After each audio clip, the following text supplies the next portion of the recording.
4 حدیثیں مختصر سناتا ہوں، وہ نہیں سنائیں گے یہ لوگ. ٹھیک ہے. سب سے پہلی حدیث، نبی صلی اللہ علیہ وسلم سفر کر رہے تھے. آپ صلی اللہ علیہ وسلم کی سواری پر ایک صحابی پیچھے سوار تھا، اور کیا ہوتا ہے، سواری کو ٹھوکر لگتی ہے. صحابی کہتا ہے تعیش شیطان، شیطان برباد ہو، تباہ ہو. نبی صلی اللہ علیہ وسلم نے فرمایا ایسے نہ کہو، ایسے نہیں کہنا، بسم اللہ کہو، کیونکہ جب تم ایسے کہو گے کہ شیطان برباد ہو تو وہ سوچے گا شاید میری وجہ سے ان کو تکلیف پہنچی، کریڈٹ شیطان کو جائے گا. اور آپ صلی اللہ علیہ وسلم نے فرمایا وہ پھول کے گھر کے برابر ہو جائے گا. حدیث کے الفاظ ہیں، گھر کے برابر ہو جائے گا پھول کے. صحیح. اچھا، اب دوسری طرف نبی صلی اللہ علیہ وسلم نے فرمایا بسم اللہ کہو، وہ سکڑ کے مکھی کی طرح ہو جائے گا. یہ حدیث کے الفاظ ہیں. بے شک. نبی صلی اللہ علیہ وسلم تو پاور ذکر و اذکار کی بتا رہے ہیں. آج کل کے عامل حضرات واقعہ سنا سنا کے پاور جادو جنات کی، یعنی فضائل تو ہمیں قرآن و سنت کے بیان کرنے چاہیے تھے، یہ جادو جنات کے فضائل بیان کرتے ہیں. صحیح. قرآن پاک کی آیت ہے سورۃ ابراہیم آیت نمبر 22. اللہ رب العزت کے پاس قیامت کے دن جب فیصلے کر دیے جائیں گے، گناہ گار بھی کھڑے ہوں گے اور نیک لوگ بھی کھڑے ہوں گے. گناہ گار ابلیس بھی آ جائے گا. گناہ گار کہیں گے یا اللہ یہ ابلیس کھڑا ہے نا، سارا کچھ اس نے کروایا، ہمارا تو کوئی قصور نہیں تھا. صحیح. تو شیطان ابلیس بھی کہے گا کہ یعنی یہ کیا کہہ رہے ہیں، کیا کہے گا اللہ کے سامنے، وما کان لی علیکم من سلطان الا ان دعوتکم فاستجبتم لی، کہ یا اللہ تو جانتا ہے میرا ان کے اوپر کوئی جبر نہیں تھا. صحیح.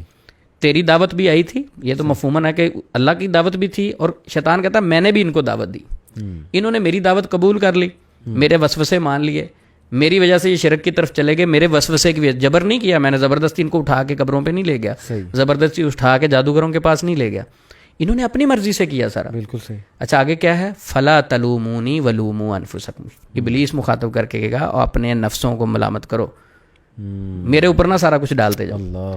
تو شیطان کی تو اوقات اور ویلیو ہی نہیں ہے. یہ لوگ کتنا کلیئر ہے اس آیت سے دیکھیں. ہاں جی. اب سورۃ ابراہیم آیت نمبر 22 کا مطالعہ کریں، خود سمجھ لگ جائے گی پیشنٹ کو. اچھا، نبی صلی اللہ علیہ وسلم پیشنٹ کو ڈیل کس طرح کرتے تھے، بڑی محبت کے انداز سے. میں 1-2 مثالیں دیتا ہوں، آج کل نہیں ملیں گی معاشرے میں یہ جو شریعت نے بتائی. یہ لوگ ذکر ہی نہیں کرتے، یہ ذکر کریں گے تو دکان بند ہو جائے گی. صحیح.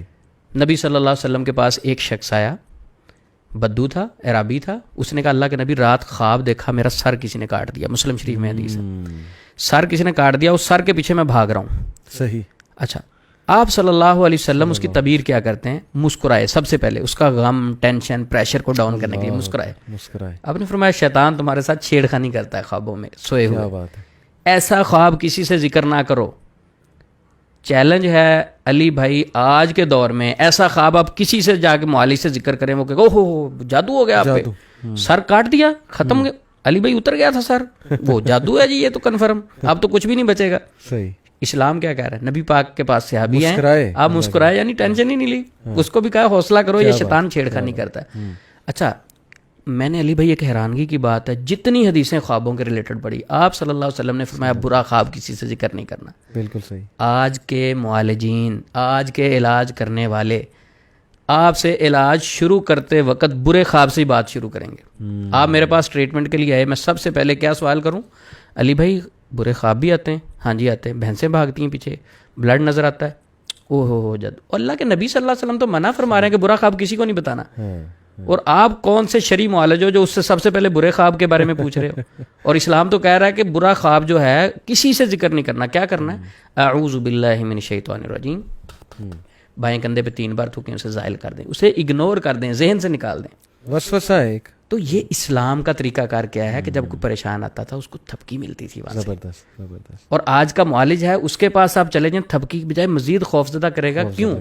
میں کہتا ہوں کہ انسان کے جسم میں شیطان اتنا نقصان نہیں دے سکتا جتنا خوف نقصان کرتا ہے. صحیح. اور خوف سب سے پہلے شیطان پیدا کرتا ہے، پھر اس شکل میں کچھ دنیا میں جو شیطان بیٹھے ہیں وہ ڈراتے ہیں، وہ پیدا کرتے ہیں. ایک اور حدیث بڑی مزیدار، جب یہ لوگ ڈرا ڈرا کے پیشنٹ کا عقیدہ ویک کر دیتے ہیں، اسے پینک کر دیتے ہیں، انگزائٹی ڈپریشن میں لے جاتے ہیں، پریشان کر دیتے ہیں، اس کے بعد ان کا طریقہ کار بدل جاتا ہے. اچھا، اب اس میں جب ایک بندہ پینک ہو گیا ہے، صحیح ٹھیک ہے، اس کا نظریہ چینج ہو گیا ہے، تو اس کے بلیوز کے اکارڈنگلی اس کے فیصلے ہوں گے. نبی پاک صلی اللہ علیہ وسلم ایک بوڑھے کا پتہ لینے گئے، تمہارداری کے لیے گئے. نبی صلی اللہ علیہ وسلم، آپ صلی اللہ علیہ وسلم نے جا کے اس بوڑھے کو کہا لا بأس طہور انشاءاللہ، کوئی مسئلہ نہیں، آپ نے پاک ہو جانا ہے، اس سے آپ ٹھیک ہو جانا ہے، آپ نے صحیح. یہ بیماری آپ کو پاک کرنے والی ہے. تو بوڑھا پتہ کیا کہتا، اس میں ذرا نیگیٹیوٹی تھی. کہتا اللہ کے نبی صلی اللہ علیہ وسلم میں جانتا ہوں یہ خواب، یہ جو بخار ہے یہ ایک بوڑھے کو چڑھا ہے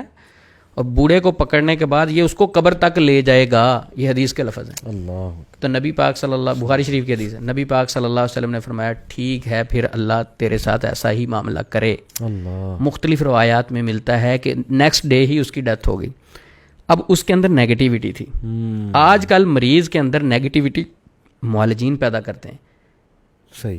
ایک خاتون کہتے ہیں محلے میں اگر بیمار ہو نا تو اس کی 10 خواتین پتہ لینے آ جائیں تو وہ ویسے ہی جاتی رہتی. اس کی وجہ کیا ہوتی ہے؟ وہ ساتھ والی ہمسائی آئے گی نا، اس نے کہا نا باجی یہ تو میری ایک آنٹی کو مسئلہ بنا تھا، وہ تو بیچاری دنیا سے چلی گئی تھی. وہ بار بار نیگیٹو باتیں کر کے اس کے نفسیات پہ اثر ہوتا ہے.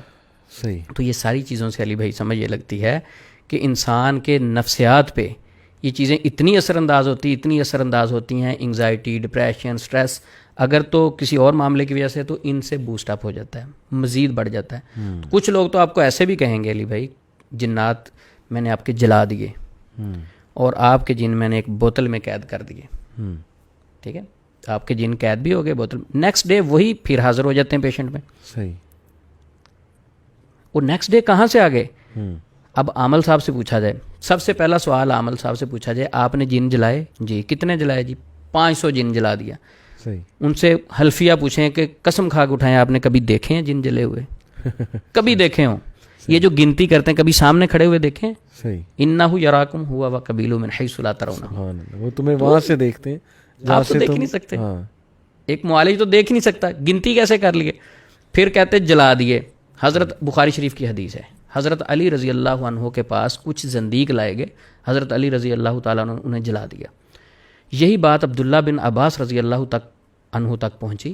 انہوں نے کہا اگر میں ہوتا تو میں نہ جلاتا، کیونکہ نبی صلی اللہ علیہ وسلم نے فرمایا لا تعذبوا بعذاب اللہ، اللہ کے عذاب کے ساتھ کسی کو عذاب نہ دو. یعنی جلانے کا حق صرف اللہ کے پاس ہے. صحیح. آج کا راکی، آج کا عامل، آج کا دم کرنے والا وہ کیسے کہتا ہے میں نے جن جلا دیے؟ یہ سب نفسیاتی حربے ہوتے ہیں. صحیح. جن بوتل میں قید کر دیے، نیکسٹ ڈے وہی حاضر ہو جاتے ہیں. اچھا ان سے سوال کرنا چاہیے، جو کل انہوں نے قید کیے تھے نیکسٹ ڈے وہی حاضر ہو جاتے ہیں، تو کیا ایک دن پہلے دیکھے تھے انہوں نے حاضر ہوئے تھے؟ نظر تو نہیں آئے تھے. تو جب ہوا میں ہی ساری باتیں کر رہے ہیں تو کیوں لوگوں کا وقت ضائع کر رہے ہیں؟ اللہ. اصل پیشنٹس کو کاؤنسلنگ کی ضرورت ہے. کتنا دیکھیں سمپل ہے اور ہم نے کتنی کمپلیکیٹڈ بنا دیا اس ساری چیزوں کو. وجہ عثمان میں علم نہیں ہے، نہ علم کی طرف آنا چاہتے ہیں، نہ علم حاصل کرنا چاہتے ہیں. جو علم کی طرف لائے اس کو کہتے ہیں بے وقوف ہے، اسے کیا پتہ. ہمیں پسند ہے ذرا سٹوریاں سنانے والا، ذرا ڈرانے والا کہ نہیں جی نہیں میں آپ کو تعویذ دیتا ہوں، میں آپ کو دوائی دیتا ہوں، آپ پہ یہ ہو گیا وہ ہو گیا. یہ سب شیطان کی گیم ہے. میں تو یہی کہوں گا کہ پاورفل بنا دیا اسے ہم نے، حالانکہ وہ کچھ بھی نہیں ہے. آپ نے اکثر آپ بات کرتے ہیں کہ بسم اللہ پڑھ کے دروازہ بند کریں، وہ ابلیس بھی نہیں کھول سکتا.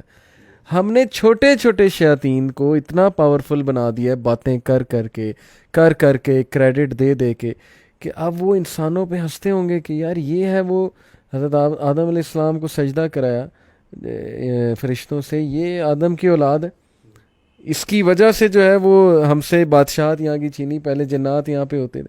میں تو سمجھتا ہوں ہنستے ہوں گے کہ یہ ہے وہ خلیفہ اللہ کا، یہ اتنا ویک. اور بس چل رہا ہے جی ایسے. افسوس ہوتا ہے. بیسیکلی عامل لوگ اپنے قبضے میں لوگوں کو رکھنا چاہتے ہیں، اپنے کنٹرول میں رکھنا چاہتے ہیں کہ یہ کہیں ہم سے کوئی وظیفہ بتائیں گے، کہیں گے ہماری اجازت کے بغیر نہیں کر سکتے آپ یہ وظیفہ. کو عمل بتائیں گے نہیں اس کے لیے اجازت ضروری ہے. یہ بھی بڑا کامن ہے. ہاں ٹھیک. اچھا اجازت اس سے بندہ اس عامل صاحب سے پوچھے. سب سے پہلی جو چیز شریعت نے ہمیں دے دی، اذکار دیے صبح شام کے، قرآن کی تلاوت دی، ساری چیزیں، وہ کون دنیا کا بندہ ہے جو اس اجازت کو روک لے؟ اللہ. جس نے کلمہ پڑھا سب کو اجازت ہے، کون ہوتا ہے وہ اجازت روکنے والا؟ تو اس کے پیچھے بھی ایک عقیدہ ہے لوگوں کا کہ اگر پیر صاحب اجازت نہیں دیں گے نا تو اس عمل کا اثر ہی نہیں ہوگا، کنٹرول کرنے کے لیے. اچھا ان سے ویسے یہ علی بھائی پوچھنا چاہیے، ایک بندے نے سورۃ الفاتحہ پڑھی 100 مرتبہ، کسی نے عمل بتایا تھا، عامل نے اجازت نہیں دی، اجازت کے بغیر اس نے 100 بار فاتحہ پڑھی. اب نعوذ باللہ اللہ رب العزت اسے شفا دینا چاہیں صحیح تو کیا اللہ رب العزت اس عمل کی اجازت کے محتاج ہیں؟ استغفر اللہ. ٹھیک ہے. اوہ دیکھیں کیسے عقیدے خراب کیے ان لوگوں.